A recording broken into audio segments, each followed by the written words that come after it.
Assalamualaikum warahmatullahi wabarakatuh. Perkenalkan, nama saya Nadia Nandarsa Setiarani dengan NIM 802019-0269. Baiklah, kali ini saya akan mempresentasikan 10 kejahatan yang pernah terjadi dalam keamanan sistem informasi di Indonesia dengan dosen pengampu Bapak Robi Setiawan, Eskom MSI. Baiklah. 1. Tiket.com dan Citylink diserang oleh hacker pada tahun 2016. Pada Oktober 2016, sekelompok peretas remaja berhasil meretas situs tiket online tiket.com ke server Citylink. Tidak tanggung-tanggung, tiket.com merugi 4,1 miliar sedangkan Citylink rugi dengan 2 miliar. Kejadian ini terungkap setelah tiket.com melaporkan pencurian situs websitenya ke Barreskrim Polri pada 11 November 2016. Menurut penyelidikan, tindakan peretas itu sebenarnya tidak canggih. Namun sayangnya situs-situs tersebut pada saat itu belum memiliki tingkat keamanan yang memadai. Yang kedua, situs web Telkomsel menampilkan kata-kata kasar pada tahun 2017. Masyarakat Indonesia yang mengunjungi website Telkomsel protes keras karena ditanggapi dengan kata-kata kasar di website provider yang ternama itu. Ternyata ada orang yang menentang tingginya pajak Telkomsel dengan cara diretas. Menurut Alphonse Tanujaya, pakar keamanan cyber, kemungkinan ada lubang keamanan di sistem penyimpanan atau peretas mengetahui nama pengguna dan kata sandi web hosting atau brute force. Akibatnya, peretas berhasil menurunkannya dengan mengubah tampilan dan nuansa situs web Telkomsel. Situs web telah lumpuh sehingga tidak memungkinkan pengunjung mengakses informasi seperti biasa. Untungnya, data pelanggan Telkomsel disimpan secara terpisah dari server website sehingga selalu aman. Telkomsel juga merestorasi website mereka dalam waktu setengah hari. Wah, cepet juga ya. Yang ketiga, data pengguna Tokopedia bocor di dark web pada tahun 2020. Di tahun 2020, kabar buruk mengguncang Tokopedia. Ini karena 91 juta data pengguna dan lebih dari 7 juta pedagang e-commerce dibocorkan oleh peretas bernama Shiny Hunters. Metode yang digunakan oleh Shiny Hunters ini masih belum jelas. Menurut pakar cyber security Robi Alamsyah, Shiny Hunters memungkinkan mengeksploitasi kerentanan di sistem cloud Tokopedia. Selain itu, peretas yang sangat dapat dikonfigurasi ini juga dapat melakukan injeksi SQL atau teknik lain yang lebih kompleks. Akibatnya, ulah Shiny Hunters ini data pribadi pengguna Tokopedia seperti email, nama, alamat, tanggal lahir, jenis kelamin, nomor telepon, dan password enkripsi bocor ke publik. Bahkan, informasi tersebut dijual ke dunia maya dengan harga sekitar 70 juta. Tokopedia juga menenangkan pengguna dengan memastikan bahwa data sensitif seperti kata sandi aman dengan dienkripsi. Artinya, informasi tersebut telah diubah menjadi kode rahasia yang tidak dapat dibaca oleh peretas. Sayangnya, peretas tidak kalah strategis. Penjahat dunia maya ini memungkinkan individu tertentu untuk mengunduh data ilegal secara gratis. Tentu saja masalah ini berpotensi merugikan pengguna Tokopedia ini karena peretas dapat memanfaatkan profil pengguna untuk scam atau penipuan online dan phishing atau pengambilan akun atau sistem, kirim email phishing, dan sebagainya. Untuk mencegahnya, Tokopedia segera menyelidiki insiden tersebut dan menyerahkan pengguna untuk mengubah kata sandi mereka secara teratur. Yang keempat, situs web DPR RI down dan berganti nama pada tahun 2020. Dunia cybercrime juga akrab dengan istilah hacktivism, yaitu meretas situs web pemerintah atau organisasi dengan tujuan membuat sesuatu untuk didengar. Dan ternyata website DPR RI pernah menjadi korbannya loh. Awalnya pengunjung tidak bisa mengakses halaman dpr.go.id.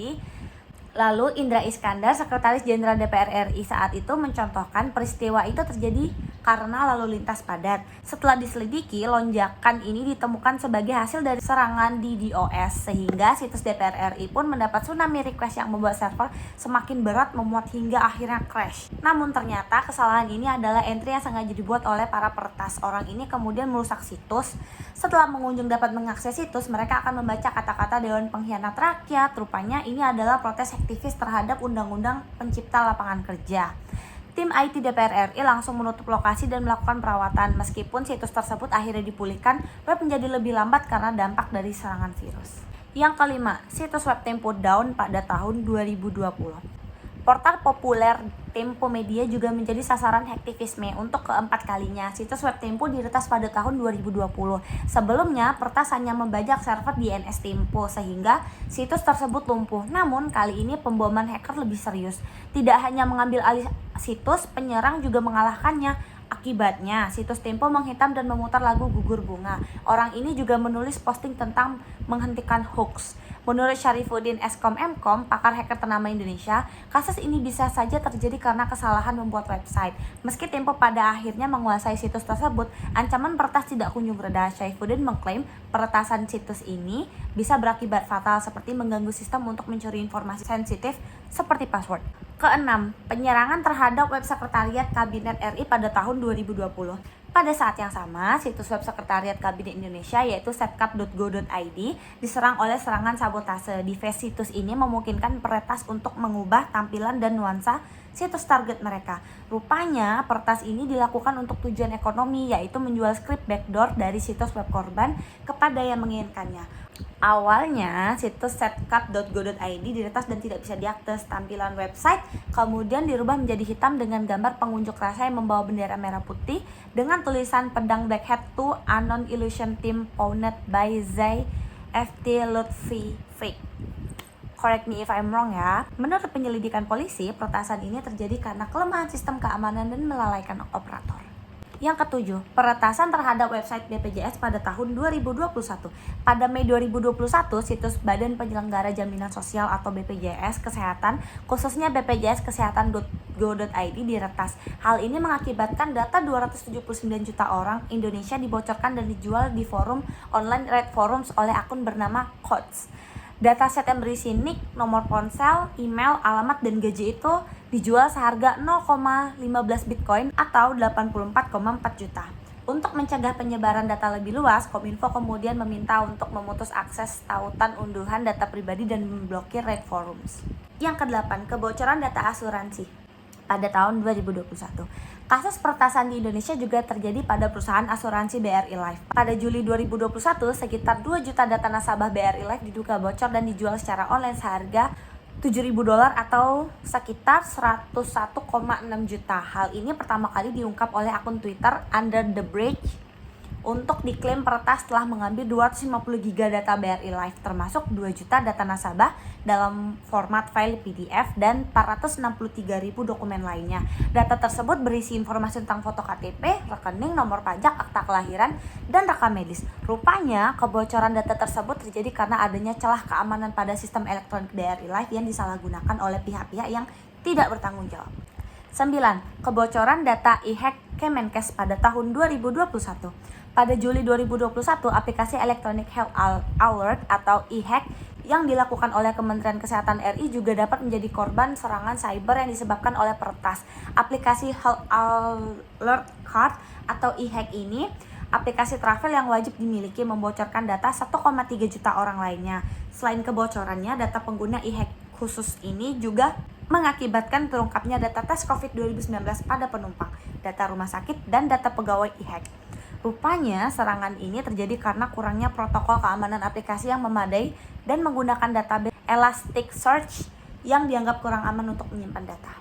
Yang ke-10, pembobolan database Polri pada tahun 2021. Polisi juga menjadi korban serangan hacker. Pada November 2021, seorang hacker bernama pengguna @son1x666 mengaku telah menyusup ke database kepolisian melalui akun Twitternya. Dalam tweet tersebut, 28.000 detail login dan data pribadi dicuri. Selain itu, terdapat 3 link yang berisi sampel data yang mengambil dari database Polri, antara lain informasi nama, tempat tanggal lahir, nomor induk, alamat, golongan darah, satuan kerja, ras penduduk, alamat email, perangkat keanggotaan, dan pelanggaran. Menyikapi hal tersebut, Polri memastikan sistem keamanan dan data internal Polri tetap aman.